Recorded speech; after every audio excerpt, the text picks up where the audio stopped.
Hi, welcome to our channel. Telangana బీజేపీలో ఏం జరుగుతుంది? తెలంగాణ బీజేపీలో పుట్టిన ముసలం ఎక్కడి వరకు దారి తీస్తుంది? ఔరేక్ బార్ మోడీ, వై నాట్ 400+ అంటూ ఢిల్లీ పెద్దలు చెప్తూ ఉంటే, తెలంగాణ బీజేపీ నేతలు మాత్రం ఒకరినొకరు కుమ్ములాట చేసుకుంటున్నారు, కొట్లాట పెట్టుకుంటున్నారు, అసమ్మతి రగిలించుకుంటున్నారు. ఇంటిపోరు వెరసి అసలుకే మోసం తెచ్చేలా ఉందా అంటే అవుననే సమాధానం చెప్పొచ్చు.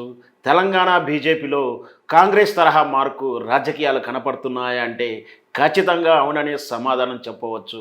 రోజుకు ఎదుగుతున్న తెలంగాణ బీజేపీని తమకు తాముగా కాళ్ళు నరుక్కుంటూ బీజేపీని అంతరార్థం చేస్తారా అంటే అవుననే అనిపిస్తుంది. తెలంగాణ బీజేపీ నాయకుల తీరు చూస్తే మనం గతంలో చూశాము. తెలంగాణ అసెంబ్లీ ఎన్నికల ముందు అనూహ్యంగా బీజేపీ ఎన్నికల నుంచి పారిపోయిన తరుణంలా కనిపించేలా అసలు వెనకడుగు వేస్తూ పోటీలో ఉందా లేదా అనేటువంటి అనుమానాన్ని కలిగించింది. బీఆర్ఎస్ పార్టీ తర్వాత కేసీఆర్ను ఓడగట్టడానికి బీజేపీ ప్రత్యామ్నాయం అంటూ 2019 ఎన్నికల నుంచి తనదైన శైలి మార్కు ఎన్నికల ఎజెండాలతో, రాజకీయాలతో, ఎత్తుగడలతో అనూహ్యంగా ఎదిగిన బీజేపీ తీరా ఎన్నికల ముందు అనూహ్యంగా తెరమరిగేయడానికి కారణాలు ఏంటి అంటే ఖచ్చితంగా చెప్పొచ్చు, తెలంగాణ బీజేపీ పార్టీ పెద్దల్లో ఉన్నటువంటి అంతర్గత పోరు అని చెప్పొచ్చు. ఇప్పుడు నిజామాబాద్ ఎంపీ సీటు ధర్మపురి అరవింద్కి ఇస్తే ఓటమి ఖాయము. ఆయనలో నాయకత్వ లక్షణాలు లేవు, ఆయనకు అహంకారం ఎక్కువ, కళ్ళద్దాలు పెట్టుకొని కారు దిగకుండా కార్యకర్తలను, సామాన్య ప్రజలు పట్టించుకోడంటూ రకరకాల ప్రచారాలు జరుగుతున్నాయి.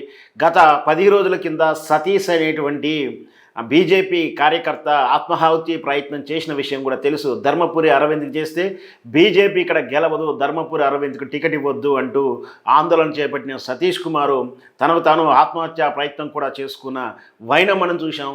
ఇప్పుడు మళ్ళీ అదే రకమైనటువంటి నిజామాబాద్ జిల్లా కోరుట్ల మెట్పల్లి ప్రాంతంలో పేపర్లో ఒక కరపత్రం ప్రచారం జరిగింది. అది ధర్మపురి అరవింద్ కనుక టికెట్ ఇస్తే బీజేపీ ఓడిపోవడం ఖాయం, అతనికి అహంకారం ఎక్కువ, కార్యకర్తలను పట్టించుకోడు, సామాన్యులను పట్టించుకోడు, అతని చేసిన అభివృద్ధి శూన్యము, అతను ఒక అవినీతిపరుడంటూ ఆరోపిస్తూ బీజేపీ కార్యకర్తలే ఒక ఉద్యమంగా మొదలుపెట్టారు.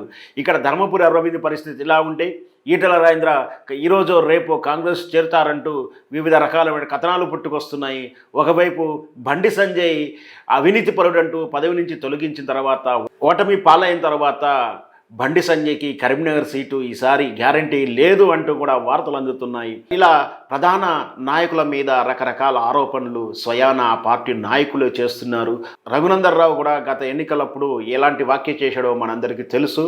నేను పార్టీ గుర్తు మీద గెలవలేదు, నేను కేవలం నా వ్యక్తిగతమైనటువంటి ఎజెండాతోనే గెలిచాను అంటూ అతను చెప్పిన వైనం మనం చూసాం.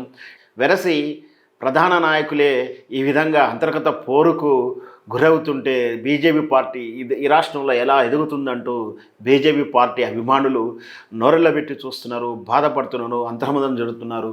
ఉత్తర భారతదేశంలో మోడీ హవా నడుస్తుంటే ఇక్కడ మాత్రం దక్షిణ భారతదేశంలో మోడీ హవా లేదు. కాస్త ఉన్న నాయకులు ఒకరినొకరు ఈ విధంగా కొట్లాడుకోవడం నిజంగా సిగ్గుచేటు అంటూ కూడా బీజేపీ అభిమానులు బాధపడుతున్నారు, మదన పడుతున్నారు.